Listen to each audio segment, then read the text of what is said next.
Good morning, and welcome to the Comics Experience Graphic Novel of the Month Club. This is our October meeting for our October book, which is All's Fair in Middle School by Victoria Jamieson. Jamieson. Okay, very good. Yay! Everybody say yay! Woo! You guys like this one? Yeah. Great book, huh? Really good book. How just so I know, how many of you guys have read her previous book, Roller Girl? Like half the room. Great, awesome. Do you like that one too? Yeah. So you're super talented. Comics. Why comics? What for you is the thing that's like comics or the art form you want to do? It took me a while to get to that place where I knew I wanted to do comics. The first books I did were picture books for younger kids. It's like, those 32-page books that you read in, kindergarten, first grade, second grade. I still read picture books. I love that. So I started doing picture books, but they were always a little long. I wrote too many words, and I felt like it was too short of a story for me. And then I moved to Portland, and I was playing roller derby, and I thought I wanted to write a book about roller derby, but I didn't know how to do it in a picture book. I wanted it to be a little bit longer. And I still wanted to use pictures. I didn't want to just write a novel. So for me, it was really reading Smile by Raina Telgemeier. I'm sure you guys all know that one. That kind of, I was like, oh, wait, yeah, this is a way I could still draw pictures. I could use words to tell this story. So it's really like the story telling me to use comics instead of me wanting to use comics in the first place. I see. Did you read comics when you were younger? I read comic strips in the newspaper. So I loved Calvin and Hobbes. And we had all those books of collections. And we would just read those over and over and over again. I love For Better or For Worse. That was my other favorite Sunday comic strip. And that, I was the same age as Elizabeth, the middle daughter. And so I felt like I was growing up with those kids. Yeah. And my mom and I would talk on the phone like they were real people. Can you believe Elizabeth's dating that guy? No, I hate Anthony. So what got you into doing children's books originally? Well, I went to art school. I thought I wanted to be an animator, actually. Okay. I grew up in Florida. I moved to Florida when I was 12. And so I went to MGM Studios, and they used to have this thing where you could walk around and you could watch the animators at work. And they'd just stand there for hours because we had season passes, so I could just stay there for a while. So I'd watch the animators. And I was hoping one of them would look up at me and be like, you there, you look artistic. Come on down and be an animator. They never did. So I went to school thinking I'd become an animator. Right. And I realized at school that I don't like animation. Or it was so laborious and tedious and took so long to do a minute of a film. Yeah. I was like, this is terrible. Yeah. So eventually I found my way to kids' books. I could tell stories by myself without a whole team of 500 people. Sure. It's interesting because I think that animation today is probably less laborious. I mean, it's still laborious, but it's not quite as much because you have computers to do a lot of the kind of heavy lifting of things. I'm not sure if I would like that because I don't draw on the computer. I draw everything by hand. I just hate staring at a computer screen. Yeah. So I probably wouldn't have gone into animation or probably wouldn't have thought about it. It's all computer. I was into hand drawing aspect of it. Yeah.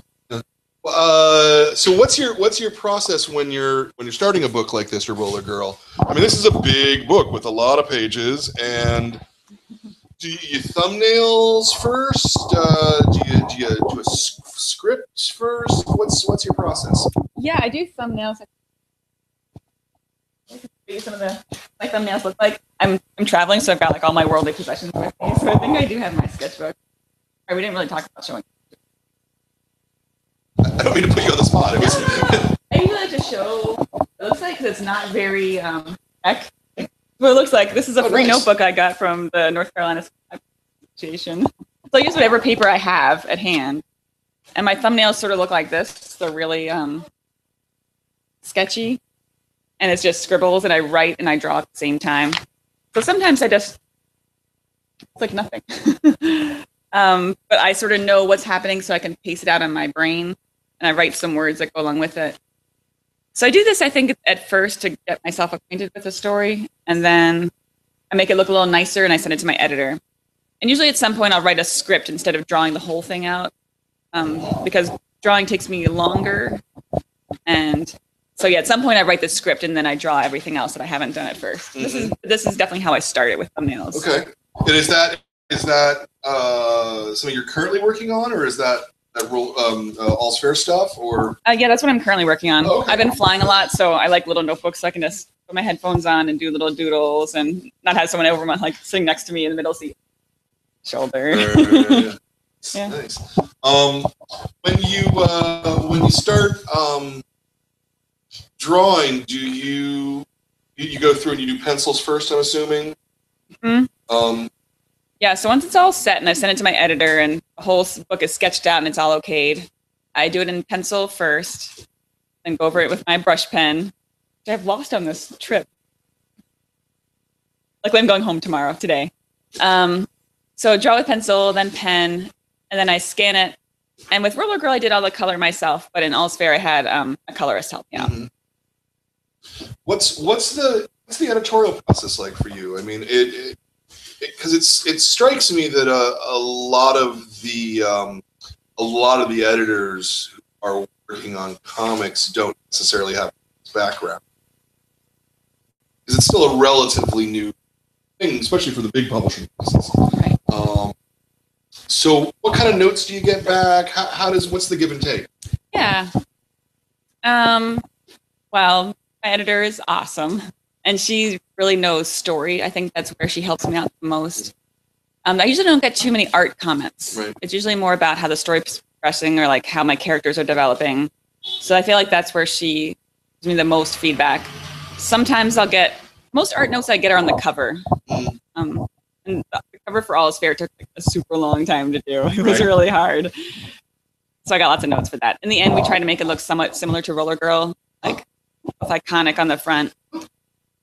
Yeah, but all my editors are used to working on picture books, so they're used to working with words and pictures together. Sure. I think it's just, and I didn't know comics that well, but it seemed like a natural progression from picture books, where it's the words are saying one thing, the picture's another thing. So I think my editor and I have both evolved together.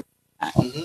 Was it challenging to go from doing illustrated prose to doing full comics, especially 200 pages of it all at once? I mean, that's a big bite to take on. Yeah, it was a big bite. I was a little worried. It's also my first book with human characters, and I was like, I can't draw people. Right. All my books had been about like pigs or butterflies. Mm-hmm. So I was a little worried about drawing humans for a big book. Yeah. So I did lots of life drawing. I went to my derby rink. When I was not skating, I would sit in the stands and I would draw the kids skating around on my junior team. So this fascinates me, the roller derby cartoonist, because I don't know that I can think of two things which are kind of more diametrically opposed. Most of the cartoonists I know are very sedentary, and very kind of detail and very narrow focused. And roller derby just seems like such a big kind of bombastic sport where you're putting yourself out. And I'm sort of curious, how did that come about? I know a few derby skaters who are making comics. Okay. So yeah, there's more of us than you might know. I also know a lot of librarians who are derby players and a lot of teachers and people you might think are like, oh, they're. And I always got this comment. They're like, you don't seem like you play roller derby. You're so quiet and nice. And it's like. So in some ways, I think it's a way to let out that aggression that you don't have in day-to-day life.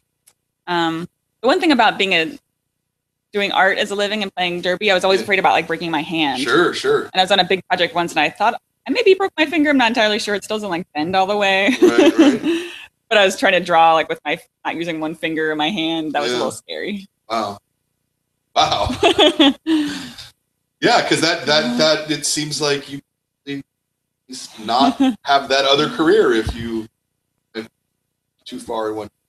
No, but I love it so much. Yeah. No, that's good. That's good. You should always do what you're passionate about, I think, and that you're energetic about. Well, let's talk a little bit about All's Fair in particular.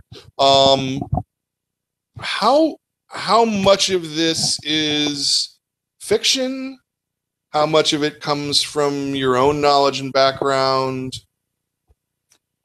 So it's set, if you've read it, it takes place in a Renaissance fair.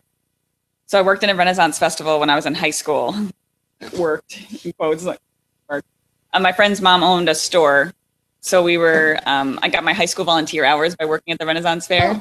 But really, me and my friends just like goofed around and ate turkey legs and like, stalked a juggler. So that part was taken from real life, and just how much I loved being in the Renaissance fair. And it was just so fun and such a transportation for real life.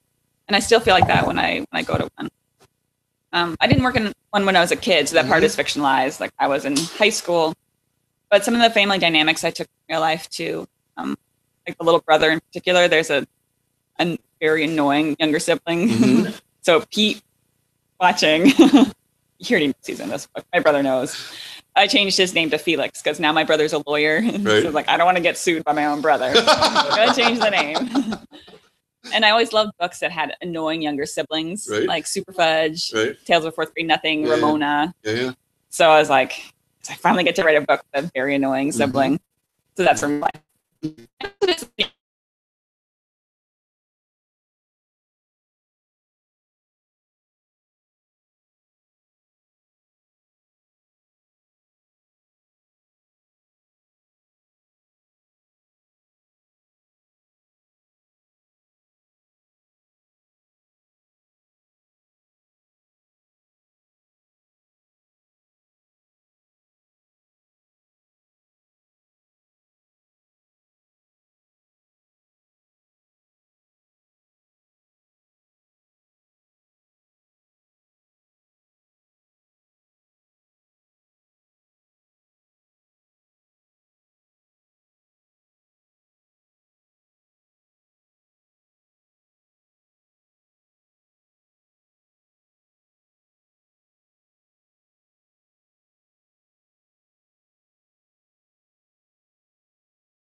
And I think it really clicked for me. My characters' names are always hard, but when I come up with a nickname for them, so like Imogene, I thought of the nickname Impy, and I thought, okay, I guess that's her name. That's what it took for me to decide. Yeah, that fits really well with the Sons Fair.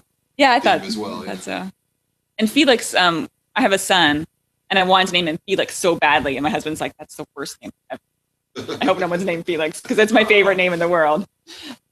He's like, "No," so I named the little brother and the Felix. Like Felix the cat, or Felix from The Odd Couple? Well, that was his thing. He was like, it sounds like a cat's name. We can't name our son of cat. And now we named our son Oscar, so now we can't name a next kid Felix, because then it's Oscar and Felix. Just be like, he's a hot dog. Yes.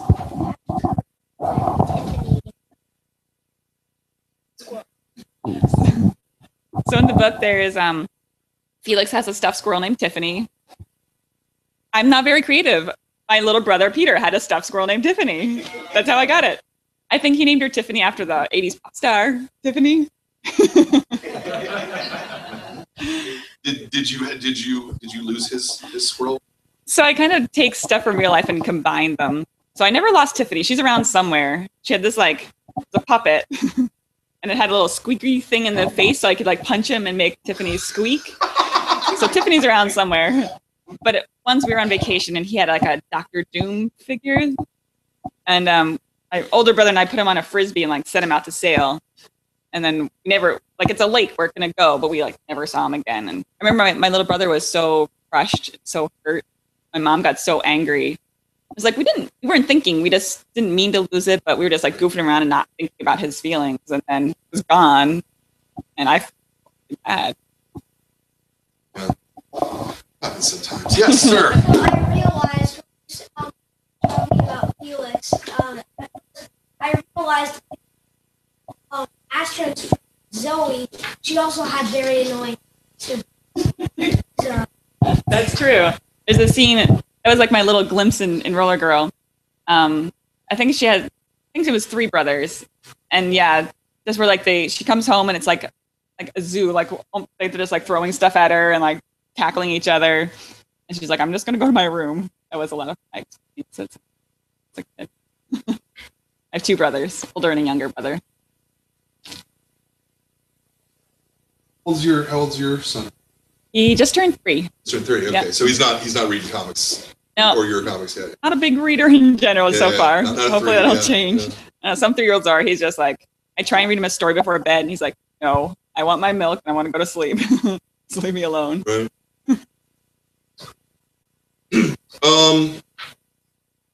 When you were at the Ren Fair yourself, you said you just messing around a lot of. But you've got a lot of stuff in here that really rings true. People that I know who.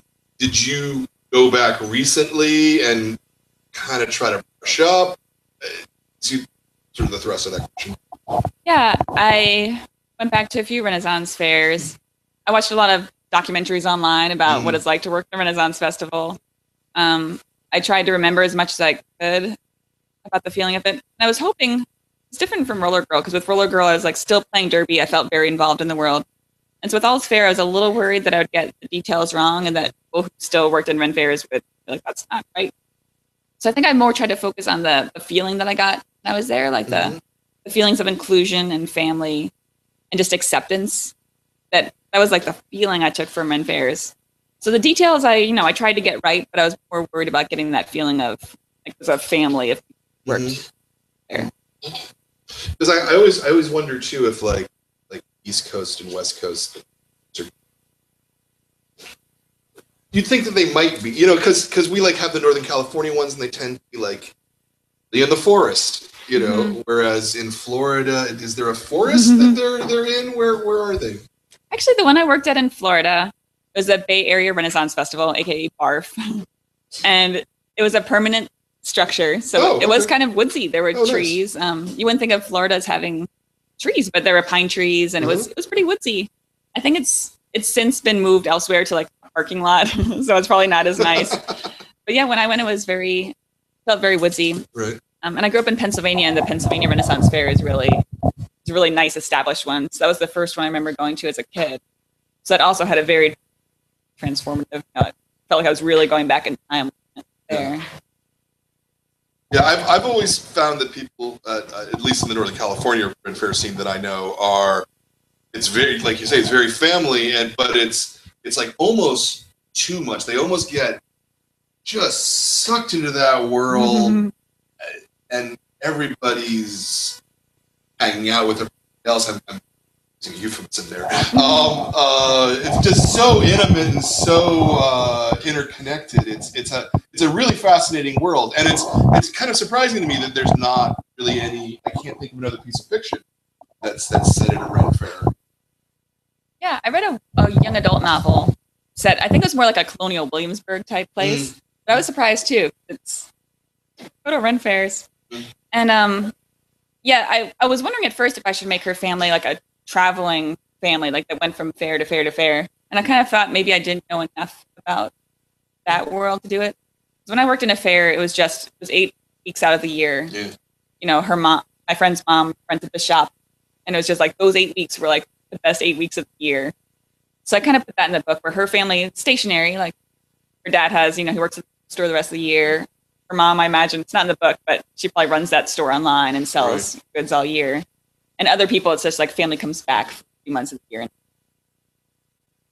Have any of you guys been to a Renaissance fair? Yeah? What'd you think of it? Yeah. They're pretty cool. Yeah. Yeah, I also thought, because when I was in 4th grade, we went to the Ren Fair because we were learning about medieval stuff. So I thought, you know, kids are kind of learning about that in school anyway, so maybe it'd be a nice way to, you know, I was really interested in knights and castles and medieval times when I was young. There's a whole group of there who were just as well, you know, jousting and all of that. Do you think that there's any similarity to that and your culture? Oh, well, I think they're similar in the sense that for Derby, I think in both cultures, maybe it's a sense of not fitting in elsewhere in your life. So you come to this place where you're like, I'm surrounded by just like me. This is great. And like feeling at home. So I think that's one of the similarities that I noticed. Actually, that kind of reminds me. So when I was writing Roller Girl, I heard from a lot of parents and teachers, they were like, oh, this is great that you've got such a strong female protagonist. Like, that's great. And I was a little worried about writing All's Fair. I was like, oh, I need to write another book with a strong female protagonist. And the character's much more like I was, like insecure and shy and awkward. And something with the Ren Fair, I was like, oh, well, this girl wants to be more like a knight because I was sort of more like roller derby, like more action and like blur. But the more I wrote the book, I was like, I had to confront a lot of my own prejudices, I think, when I was writing this book. So I was like, she wants to be a knight. She doesn't want to be like a princess. Who wants to be a princess? And as I was writing this book, and I was like living in the world and seeing what's going on, I was like, what's so wrong with princesses? Like, they're nice to people and they like to sing and they're kind to animals. Why is that considered weak and silly? Like you have to be strong with a sword and a shield. Like why is one strong and one? So that was something I sort of had the character come to terms with. Like princesses are pretty awesome. But maybe it takes more courage to be kind in this world than it does to have a sword and be aggressive. Yeah, no, I mean, I think particularly today, now, this moment in time. Yeah. Well, this chaos, we need to be nice to it. So, more questions from you guys? Yeah. So, how do you think, so, in science, she has a teacher named Ostertag. How did you idea to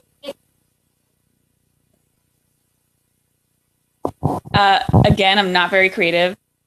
Dr. Honeycutt, St. Pete High, that's you. He was so mean. He was my 9th grade teacher, and he was like Dr. Honeycutt. And he was such a mean teacher. Like I had nightmares about him for my whole high school career. So that's like 100% Dr. Honeycutt. Yeah, some adults, unfortunately, get a little too attached to their title, and they want everybody to address them like that all the time. It makes them feel super special. It's a bit of a power trip for him, I think. I tried to put in another scene in the book where the bell rings, everyone stands up, and he's like, "I didn't say you were excused. Sit back down." It's like, exactly. And I wanted to contrast that with she working at the fair. She's surrounded by grown-ups who treat her like an equal, and the difference between being around grown-ups who like treat you like a normal person versus being at school where all of a sudden you're like, oh, this person, they're in charge of me. And that difference for her. It's two worlds. So when you're looking at a blank page know that you have a book. And you have some notes and stuff, but how much do you find the story or your approach to the story changes? Or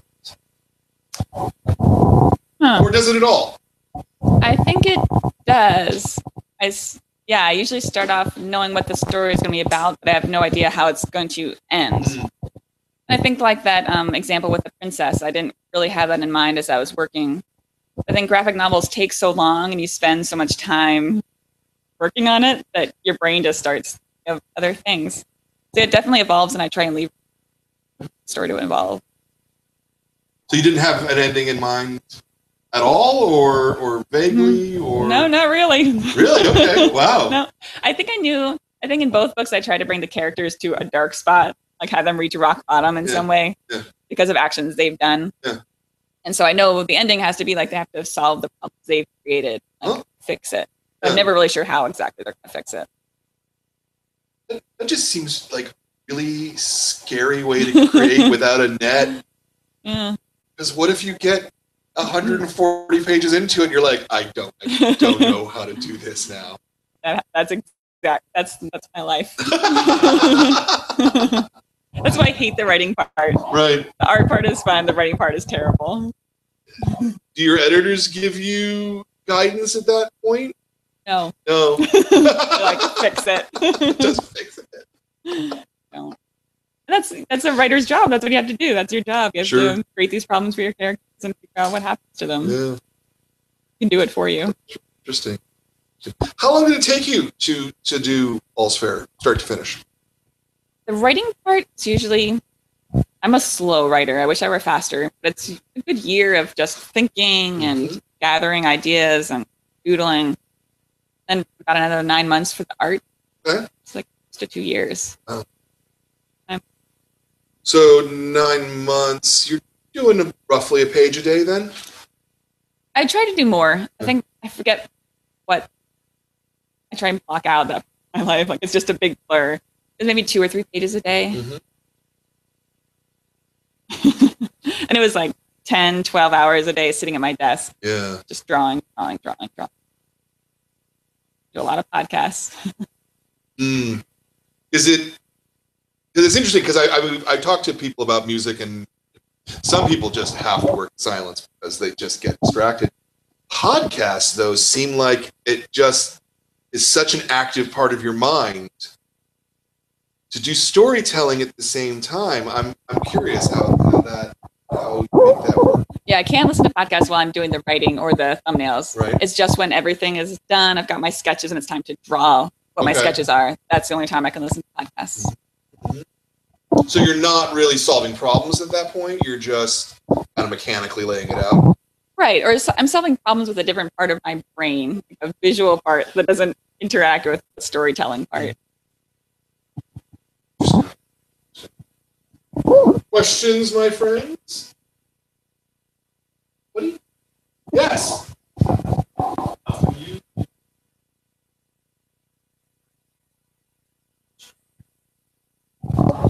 Yes. I do a lot of editing while I'm drawing. And most of it's trimming words, I think. That was a hard thing for me to get used to, working from picture books to graphic novels. Like, how do I make sure the words fit so it's not like a 7,000 page book?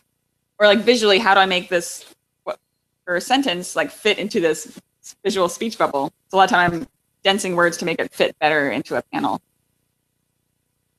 The storyline stays pretty much the same by that point. I think I do most of that work in the rough sketch phase and the manuscript phase. I try and work it all out in the beginning as much as possible, so I don't need to change too much with the final art, because then it can like throw everything off. Yeah, it's not like if you suddenly decide somebody needs an iguana, right? Then you would have to go back and draw an iguana in every single page. Oh, that's the worst. Yeah, there are a lot of. That was one of my hardest things for me. There's the little details that have to stay the same from page to page. Like, she has a necklace that she wears, and it seemed like every other page I forgot to draw her necklace. Or in Roller Girl, I was always forgetting like wrist guards or elbow pads or knee pads. Right. Oh, and there's page 51. from one panel to the next, Dr. McGregor has a mustache. The next panel, he doesn't have a mustache. And the next panel, he does. That was one mistake that slipped through. Yeah. That's really funny. That's really funny. Second panel, page 51. Yeah. A lady that is like my second book signing came up. She's like, I need you to draw my book Sharpie and fix this. Did you do that? I did. Anyone who wants me to do that today, I'll fix it too. Oh, that's great. That's great. Another detail, I won't tell you where it is, but Astrid makes an appearance in one of the crowd scenes in All's Fair. A kid wrote to me that and found her too. Only 2 kids have found it so far. So you might not find that one. It's kind of like a Where's Waldo. It might take a little longer for that one. Your chapter pages with the what do you call the border kind? I feel like it has to have a proper. Like from the illuminated manuscripts from Ye Olden Times. Yeah. Was this just completely from your imagination? I mean, how did you do that? That was actually really fun. I've always loved illuminated manuscripts and just the ornate decorations and the illuminated letters that start the chapters. So I looked at examples from Ye Olden Times, and so I sort of took those elements and made my own sort of design.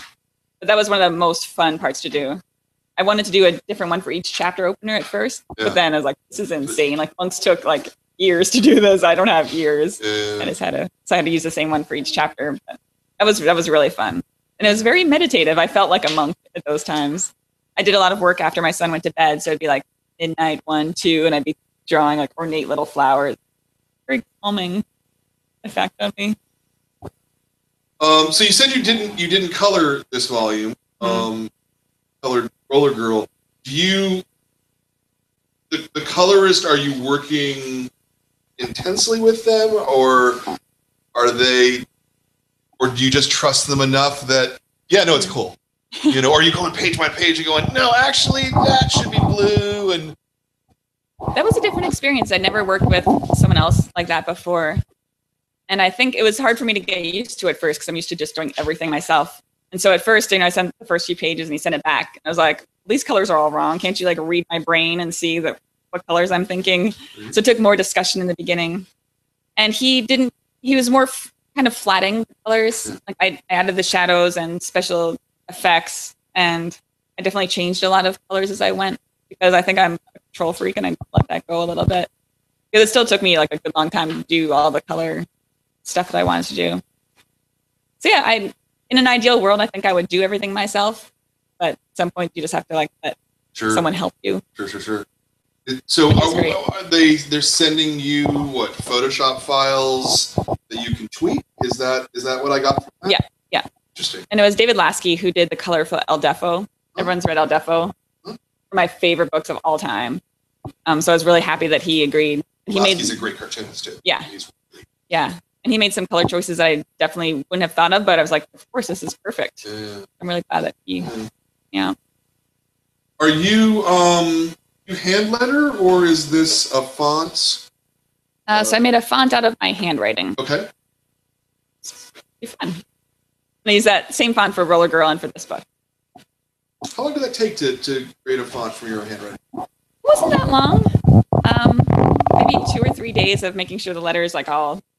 Sometimes there'd be a weird space or things look weird, so I had to be very precise. But once I did it, like the work's done. And I think because I used to work as a book designer in publishing, so I know there's lots of text corrections that happen along the way. So I wanted it to be a font so that the designer could fix spelling errors or make changes and me not have to rewrite everything. It seems insane to me. I don't know how people do that. Does that mean in theory, if it got translated into another language that uses the same character set, that they would just give them that font to do the translation? Should take a closer look because it's been made into several other languages. Roller Girl has, so I should take a look. I don't know if they've used the same exact font. Interesting. Usually looks similar enough. I'm like, wow, cool. I've never been like, what is that font they've used? What's it like getting a book of yours translated into another language and like getting that box in the mail? It's really cool. Especially ones that I have no familiarity with. Like it's been Korean and Hebrew, whereas like actually reads the other way. I'm like, wow, it's awesome. Yeah. Did they flip? They didn't flip the interior pages though. No. Yeah. So that's been fun. It's really weird to me. Like I Skyped with a school in Saudi Arabia a few weeks ago. It's just so weird to me that kids across the world are reading my book. I never think about that when I'm at my drawing board. Just a little story. Yeah. Would you be able to? I mean, like if you were focusing on kids around the world reading your work, I feel like that would paralyze me. You know? Yeah, exactly. I try not to because it paralyzes you. Yeah. I think I was worried doing All's Fair because Roller Girl had like lots of kids seemed to like it. So I started thinking too much about like pleasing other people, not about the story I wanted to write. So I really had to like shut that wall. Like I can't think about what other people are going to think about this book. I just need to write the book I want to write. Yeah. Well, I really liked it. I mean, I loved Roller Girl as well, but I thought this was you're getting better. Thanks. And yeah, and I don't know. I really felt emotionally connected to these characters, and yeah, I loved this book. This was one of my favorite books that we've done this year at this club. You guys really liked it too, right? Thank you. Any other questions, guys? Yes. Yeah. I think all authors are cagey about this. I don't know if I can talk about it yet. It's still very new. I'm collaborating with someone though. I know. It hasn't been like my publisher hasn't said yes yet, so who knows? But I'm excited about it. Collaborating how? They're kind of telling the story. Okay. And I'm adapting it to a graphic novel format. Interesting. If it goes forward. Okay. Cool. Interesting for me too. Yeah, that's a whole different set of muscles, right? Yeah. I know this is the worst question. I'm like, yes, it is. Can't say anything. Yeah.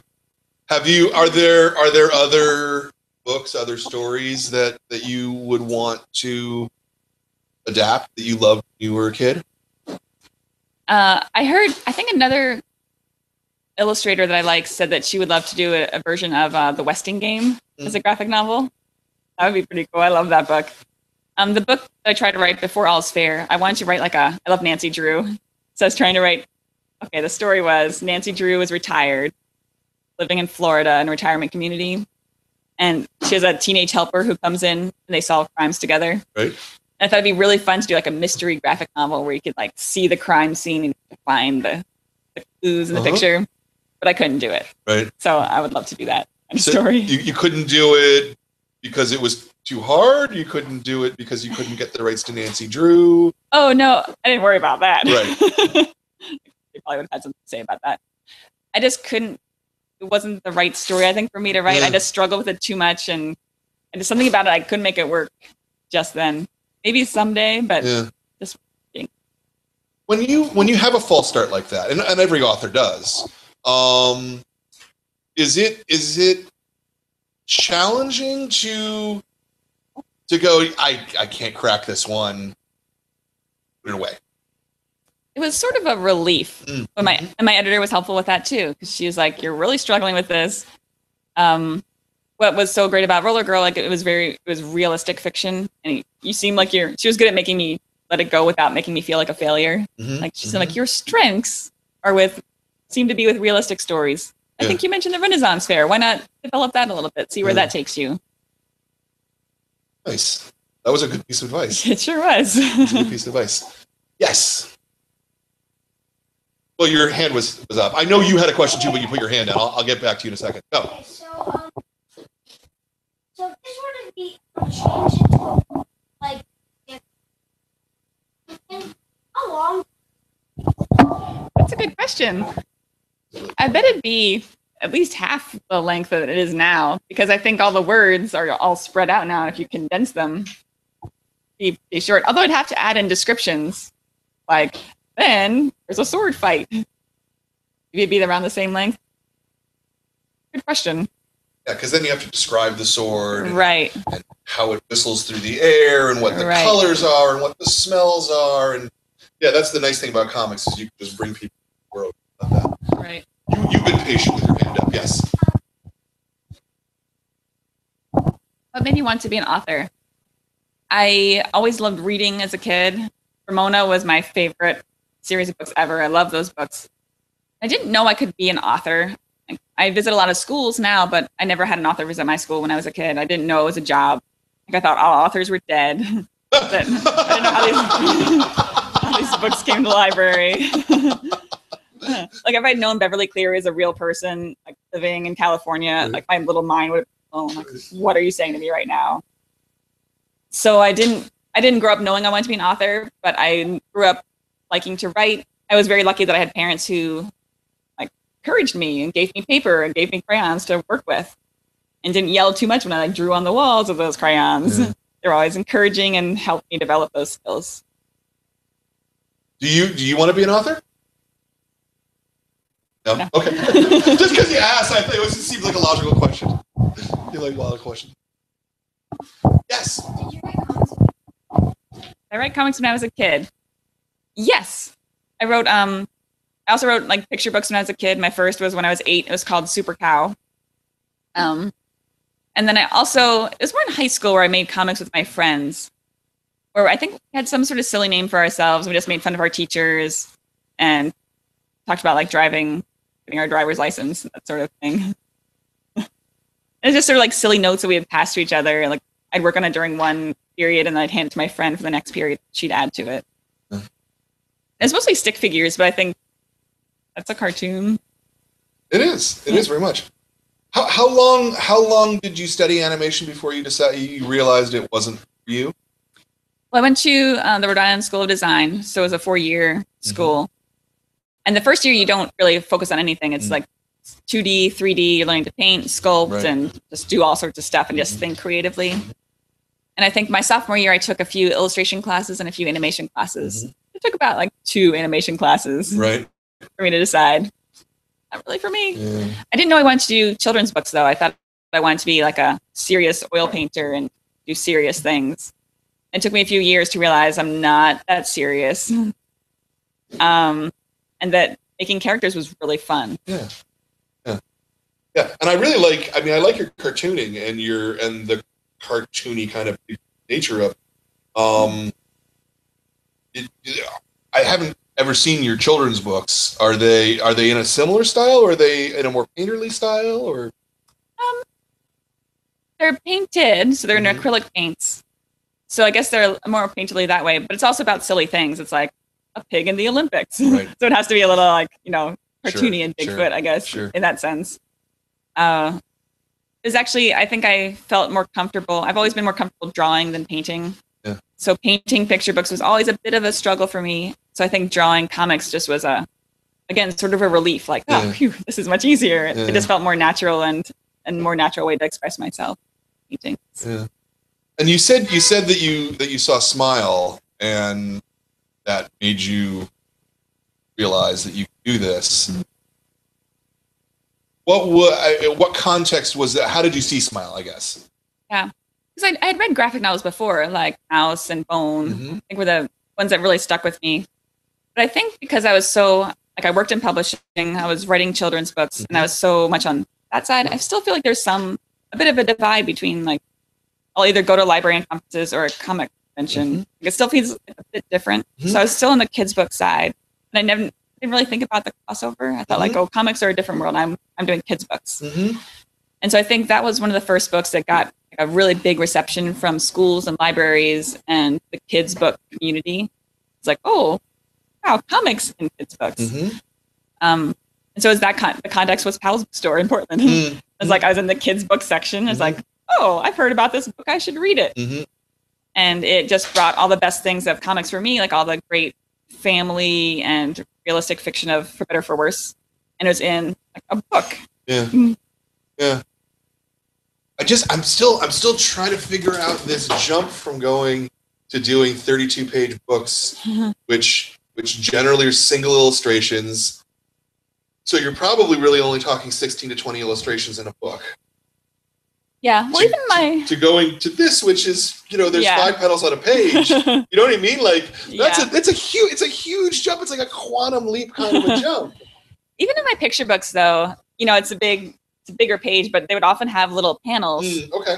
Like in Olympic, he's you have spot illustrations, which I sort of feel like are like panels. Yes. So it's like he competed in lots of events, and there's a panel of him, doing the long jump or wrestling or, so I feel like there wasn't that big of a leap for me because it was still words and pictures acting together. Yeah. It's just one was 32 pages and one was a lot longer. Sure. I kind of took that story arc that I'd done in picture books and I just stretched it out long to 240 pages. Right. It's a big stretch though. Yeah. Yeah. It's like going from sprinting to running a marathon. I mean, they're different, they're different muscles, they're different things. I think maybe to be an artist in general, you have to have this like blind optimism where I'm like, I'll figure it out. Don't worry about it. I like to wing a lot of things in life. I'm like, I'll figure it out as I go. Yes.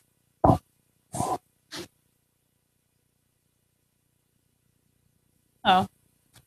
Well, I was an author before I became a parent, which I think I'm glad I did because I think it'd be harder to demand that time for myself now.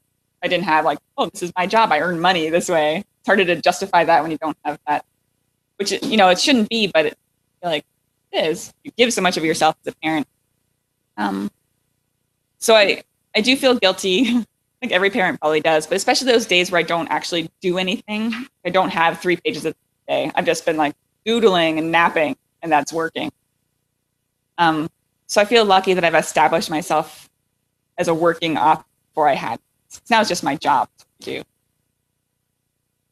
So yes. Oh yeah, the title of All's Fair was really hard to come up with actually. Like Roller Girl came pretty easily. We had a whole list of titles. Gosh, I don't know if I remember all the titles we had. I had like 20 different titles and we kind of went through. I tried to find one like All's Fair that you could shorten so that you could go into a bookstore and be like, All's Fair. I thought Roller Girl was a good title because it was short, but I couldn't come up with a good short title for All's Fair. It was a struggle. What was the worst title you came up with? I don't remember. Oh, okay. I don't remember. There were some bad ones. Anyone else?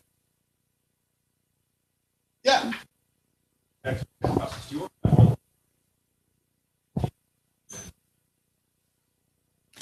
I usually work, it depends. Right now I've got 2 or 3 ideas that I'm thinking of. One is where I'm collaborating with someone else. And usually I find that one is drawing me more than the other. Like, I'm really excited about working on that project with somebody else, even though I'm supposed to be developing my own project at the same time. So usually I'll have a few ideas and one will just have a bigger gravitational pull. So I'll focus more on that. So usually I'll have a few and one just sort of rises to the surface, the next project. Good. Oh, well, I was trying to make a play on like, Old English, I guess. All's fair in love and war. All's fair. So I was trying to use it. What we're trying to do with the title was make it known that it's set in like another time, but also in this time. I had a few titles that made it seem like it could have been a fantasy that she was a girl living in medieval times. We wanted to be sure that it's like, no, it's modern day. She's going to middle school. We also had a different cover where she was wearing normal clothes, like everyday clothes, like shorts and a t-shirt, to also show that there's medieval stuff on the cover, but it's also a current story. So that was the real struggle with the title and cover image. I think the backpack sells it. Yeah, that's why we would try different things like put the backpack on, take the backpack off, put a shield, get a shield. And do story. Just review film. This.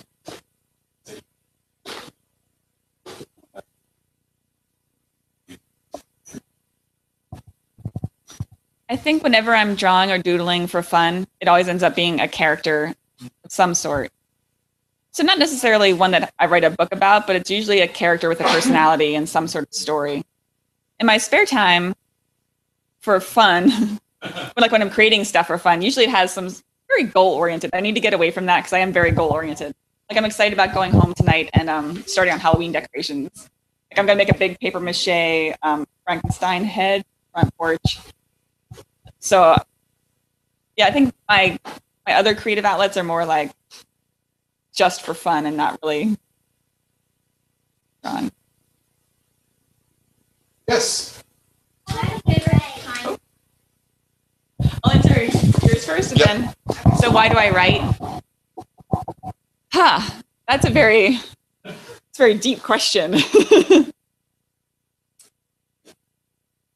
That's probably one of the hardest questions I think I've ever gotten. I think I always draw. It's just a natural thing that I do.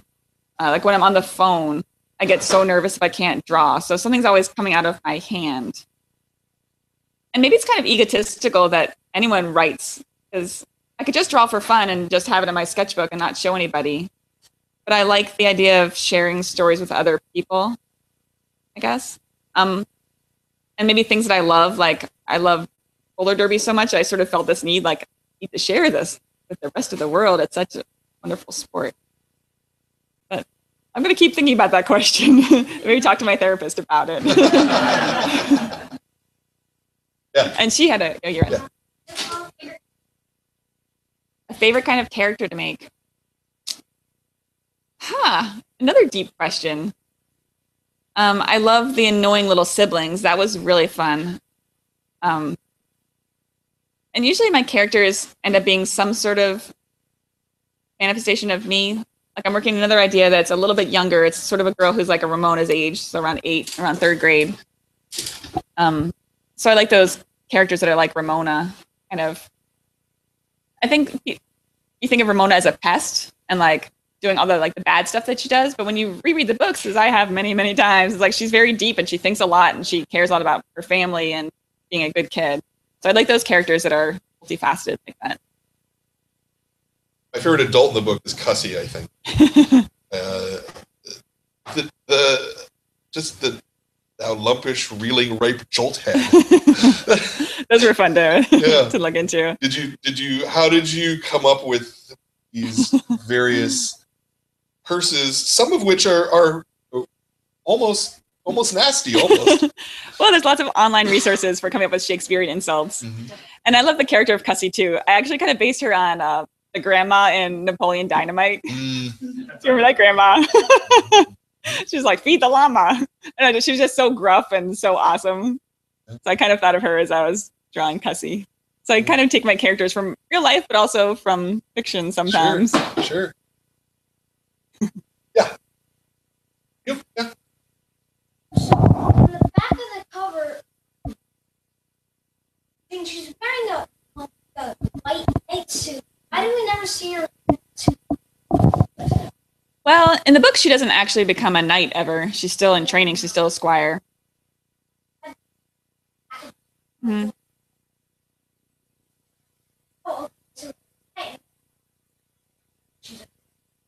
Yeah. Well, I think part of the fun of doing graphic novels is that you can, be, what's the word, like, be more imaginative. So, she imagines herself as a knight. I also draw her, like, teacher as a dragon. Or there's a scene where she has different characters telling her what to do. Like, there's a knight, there's a princess, there's a hermit, and the dragon all, like, appearing in bubbles above her head.